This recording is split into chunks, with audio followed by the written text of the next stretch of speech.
Assalamualaikum warahmatullahi wabarakatuh. Belajar bersama Bu Asih. Kali ini kita akan belajar tentang sistem ekonomi. Ini merupakan materi ekonomi kelas 10 semester 1. Pembahasan sistem ekonomi merupakan bagian dari pembahasan bab masalah ekonomi dalam sistem ekonomi. Masalah ekonomi dalam sistem ekonomi ini akan membahas 3 hal. Yang pertama adalah masalah pokok ekonomi, yang kedua sistem ekonomi, dan yang ketiga adalah sistem perekonomian Indonesia. Nah, nanti yang akan kita bahas adalah yang sistem ekonomi. Namun demikian, sebelumnya kita akan bahas sedikit tentang masalah pokok ekonomi atau masalah ekonomi. Masalah pokok ekonomi atau masalah ekonomi itu dikaji oleh 2 aliran, yaitu kelompok aliran ekonomi klasik dan kelompok aliran ekonomi modern. Menurut aliran ekonomi klasik, pembahasan tentang ekonomi itu menyangkut 3 hal, yaitu produksi, distribusi, dan konsumsi. Ini tidak akan banyak kita bahas ya, karena kita sudah pelajari. Dan yang dimaksud dengan masalah ekonomi yang akan kita bahas adalah masalah ekonomi modern, yang terdiri dari what, how, dan for whom. What berarti kita akan membicarakan barang dan jasa apa yang akan diproduksi atau harus diproduksi beserta berapa jumlahnya. Sedangkan how akan membicarakan tentang bagaimana barang itu diproduksi, cara memproduksinya bagaimana. Kemudian yang ketiga adalah for whom, untuk siapa barang dan jasa tersebut diproduksi. Ini yang merupakan masalah ekonomi yang dimaksud dalam pembahasan dalam sistem ekonomi.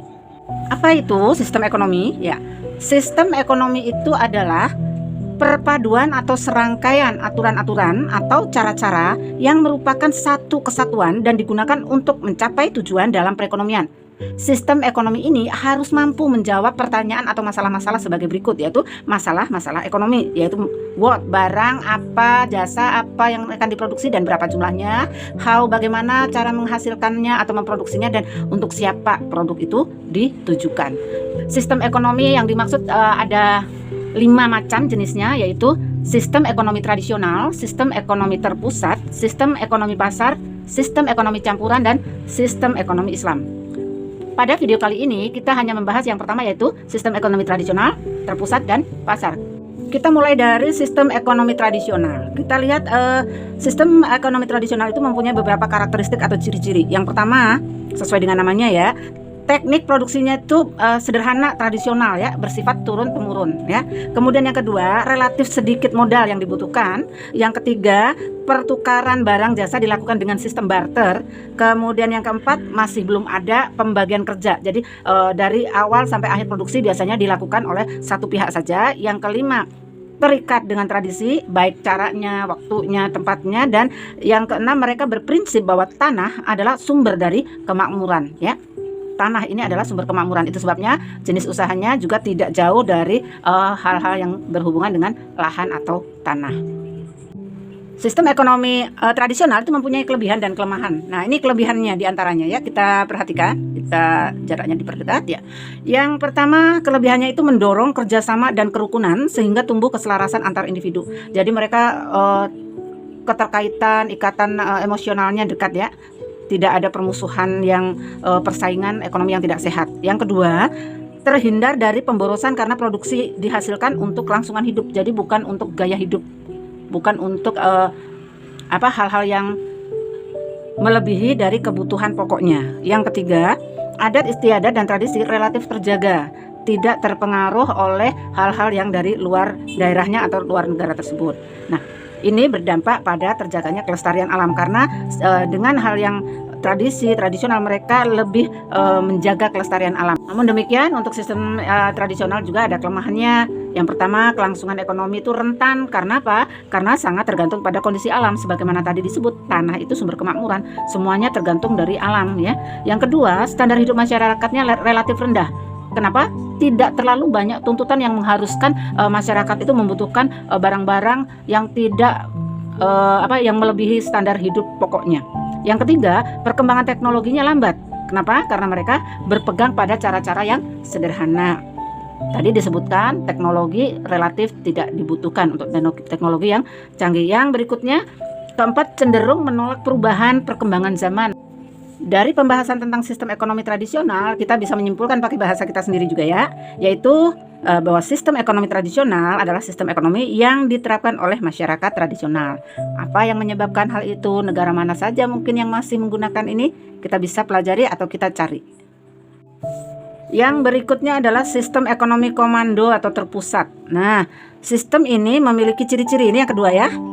Yang pertama, semua alat dan sumber daya produksi dimiliki dan dikuasai oleh negara atau pemerintah. Yang kedua, jenis pekerjaan dan siapa yang akan bekerja itu ditentukan oleh negara atau pemerintah. Yang ketiga, kebijakan perekonomian ditentukan oleh negara atau pemerintah. Apa saja kelebihan dari sistem ekonomi komando atau terpusat? Kita perhatikan setelah mempelajari beberapa literatur, kita catat ada 4 poinnya ya. Yang pertama, pemerintah lebih mudah mengendalikan inflasi, pengangguran, dan masalah ekonomi lainnya. Inflasi ini memang jika tidak terkendali maka negara bisa hancur dalam perekonomiannya, akan menimbulkan pengangguran yang parah ya. Jadi masalah ekonominya mungkin nanti pertumbuhannya akan minus atau stuck. Yang kedua, jenis kegiatan produksi sesuai dengan perencanaan. Perencanaan siapa? Perencanaan pemerintah, sehingga pasar dalam negeri berjalan lancar. Kalau sesuai dengan perencanaan pemerintah, kan pemerintah itu mengetahui apa yang dibutuhkan di dalam negeri, maka kegiatannya akan sesuai ya. Yang ketiga, relatif mudah melakukan pemerataan distribusi pendapatan. Kenapa? Ya, semuanya dikendalikan oleh negara-negara yang akan mengatur pemerataan distribusinya ya. Yang keempat, jarang terjadi krisis ekonomi karena semua direncanakan dan dikontrol oleh pemerintah. Itu kelebihan-kelebihannya. Kemudian apa kelemahan dari sistem ekonomi komando itu? Ya, yang pertama ini mematikan inisiatif individu. Kenapa? Kalau semuanya diatur oleh negara, siapa yang bekerja, apa pekerjaannya diatur oleh negara, maka inisiatif individu itu akan mati ya. Yang kedua, sering terjadi monopoli yang merugikan masyarakat. Siapa yang memonopoli? Ya, bisa dipastikan tentu adalah pihak-pihak yang dekat atau justru dari negara atau pemerintah. Yang ketiga, tidak ada kebebasan masyarakat untuk memiliki sumber daya. Kenapa? Ya karena semua sumber daya dikuasai oleh negara. Tidak ada kebebasan individu untuk memiliki sumber daya atau sumber ekonomi. Jadi berdasarkan penjelasan tentang sistem ekonomi komando, kita bisa ambil sebuah kesimpulan ya. Singkat, kita bisa pakai bahasa kita sendiri ya. Bahwa sistem ekonomi komando atau terpusat adalah sebuah sistem ekonomi dengan ciri utama peran pemerintah sangat dominan dalam mengatasi masalah ekonomi di negaranya. Nah, kalian bisa cari contohnya. Negara mana saja yang melakukan atau menerapkan sistem ekonomi komando atau terpusat. Nah, kalian juga bisa melihat mengapa suatu negara memilih sistem ekonomi terpusat, apa yang menyebabkan ya. Nah, itu untuk sistem ekonomi terpusat atau komando. Setelah kita mempelajari sistem ekonomi tradisional, sistem ekonomi komando, maka kita sampai ke bagian yang ketiga, yaitu sistem ekonomi pasar. Nah, bagaimana ciri-cirinya? Mari kita lihat. Yang pertama yaitu masyarakat bebas memiliki sumber-sumber produksi atau sumber-sumber ekonomi. Yang keduanya, pemerintah tidak campur tangan secara langsung dalam kegiatan ekonomi. Yang ketiga, masyarakat itu terbagi menjadi 2 golongan, yaitu golongan pemberi kerja dan golongan pekerja, yaitu golongan yang memiliki faktor-faktor produksi.